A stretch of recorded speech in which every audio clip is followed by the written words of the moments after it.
burung sangat burung dalam itulah kami nama burung izinkan saya mengucap salam untuk hadirin yang ada di Budaya. Assalamualaikum warahmatullahi wabarakatuh. Selamat siang, menjelang sore, salam sejahtera, Om Swastiastu, Namo Buddhaya, salam kebajikan rahayu. Salam kita harus lengkap karena kita berada di perahu besar NKRI yang di dalamnya terdapat bermacam-macam perbedaan, baik perbedaan agama, perbedaan bahasa, perbedaan suku bangsa, dan perbedaan lain, tetapi tidak dinaungi oleh atau kita berada di dalam perahu besar negara kesatuan Republik Indonesia. Yang terhormat Sekretaris Daerah Provinsi Kalimantan Barat, Bapak Dr. Haji Harrison Enkes, beserta dengan Ibu.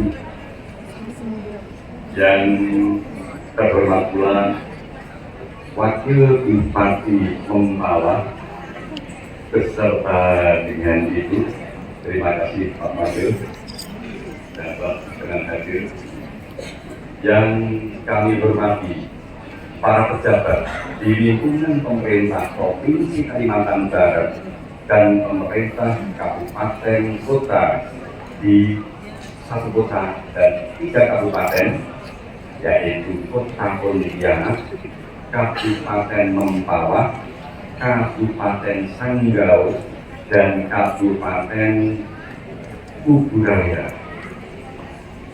Para kepala dinas dari 4 atau 5 kabupaten kota dan provinsi, para pejabat baik yang vertikal maupun pejabat di lingkungan pemerintah provinsi, kabupaten kota, para unit pelaksana teknis Kementerian Pendidikan Dasar dan Menengah, salah satu di antaranya Ibu Kurniawati, Kepala Daerah Provinsi Kalimantan Barat, beserta dengan jajaran Kepala BPNP Provinsi Kalimantan Barat, Kepala BGTK. Ini Pak ini hadir, Bumawati. Oh sudah nanti, maaf, mohon maaf Pak. Saya masih karena Pak Wasibin dulu sebagai Kepala BGTK Provinsi Kalimantan Barat. Terima kasih Pak, mohon maaf. Yang kami hormati para juri, para guru pendamping, orang tua, wali murid, dan tentu saja yang kami banggakan, anak-anak kita, generasi muda di Kabupaten Kota, di Provinsi Kalimantan Barat yang merayakan kemenangan terkait dengan upaya melestarikan, upaya melindungi bahasa dan sastra daerah kita. Ibu bapak yang kami hormati, hal pertama yang ingin kami sampaikan adalah permohonan maaf dari Kepala Pengembangan dan Pembinaan Bahasa hingga bisa hadir di Provinsi Kalimantan Barat, tapi alhamdulillah juga saya sebagai Kepala Pembinaan Bahasa dan Sastra itu bisa hadir di Provinsi Kalimantan Barat di Kota Pontianak ini. Dan bagi saya ini merupakan sebuah berkah, meskipun lebih dari 2 yang lalu kami menjalani operasi penanganan ring di jantung Pak Dokter, tetapi karena kecintaan saya dengan Pontianak sebagai kota kelahiran istri saya sempatkan diri untuk bisa berada di kota Pontianak ini. Yang kedua, Ibu dan Bapak, yang kedua, melihat antusiasme generasi muda di seluruh provinsi di Indonesia, kami melaksanakan revitalisasi bahasa daerah, kami melaksanakan perayaan festival tunas bahasa di semua provinsi di Indonesia, sangat-sangat menggembirakan. Itu tidak boleh. Izin itu nggak cocok. Saya izin.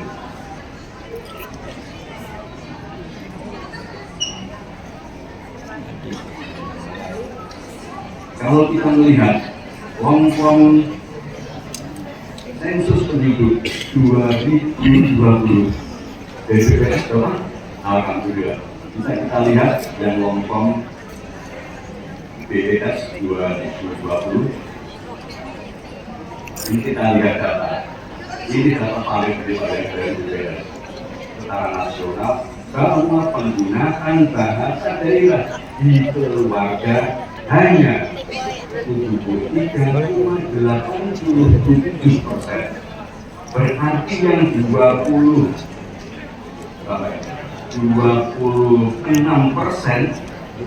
lebih ini berarti tidak menggunakan bahasa daerah. Ini kalau kita biarkan, ini 2020, ini kalau kita biarkan tanpa ada intervensi dari kita, dari negara, dari pemerintah, baik pusat maupun daerah, dan bekerjasama dengan para pemangku kepentingan yang ada di daerah, maka angka ini makin mendekat. Maaf, angka ini makin menurun. Maaf. Artinya penggunaan bahasa keluarga ini makin lama makin menurun. Sementara itu kalau kita lihat penggunaan bahasa daerah di tetangga atau kerabat ini justru makin lebih kecil lagi, 71,93% yang menggunakan bahasa daerah. Artinya anak-anak kita ketika berbicara di dalam keluarga ini sekarang sudah tidak banyak juga yang menggunakan bahasa ibu mereka, bahasa daerah mereka. Ini kalau kita lihat secara keseluruhan. Sekarang kita lihat dari usia atau generasi selanjutnya. Nah, ini kalau kita lihat untuk generasi pre-boomer, pre-boomer itu berarti yang lahir sebelum 1945. Ini tampaknya di ruangan ini tidak ada yang pre-boomer. Saya termasuk bagian yang pre-boomer yang lahir antara 1945 sampai dengan 1965. Yang baby boomer masih 82% yang menggunakan bahasa daerah di dalam keluarga mereka. Hanya tidak 90%, tidak 100%, hanya 82,56. Ketika yang baby boomer ini tidak menggunakan bahasa daerah, bisa dibayangkan untuk generasi selanjutnya. Kita lihat Gen X 77%, milenial 73,95%, untuk Gen Z 72,21%. Sementara untuk post Gen Z itu berarti yang lahir berapa ini? 2015 mungkin Pak ya, 2010 atau berapa itu hanya 62% yang menggunakan bahasa ibu mereka, yang menggunakan bahasa daerah mereka. Selebihnya mereka tidak menggunakan bahasa daerah mereka. Sampai yang digunakan mereka menggunakan bahasa Indonesia dan sebagian kecil menggunakan bahasa asing untuk wilayah-wilayah perkotaan. Juga untuk yang di tangga atau di dalam kerabat. Ini adalah data valid. Kalau data ini atau misalnya berdasarkan kelompok SP sensus penduduk 2030, ini kita tidak melakukan intervensi, maka angka ini akan makin besar atau makin menggunakan bahasa daerah. Oleh karena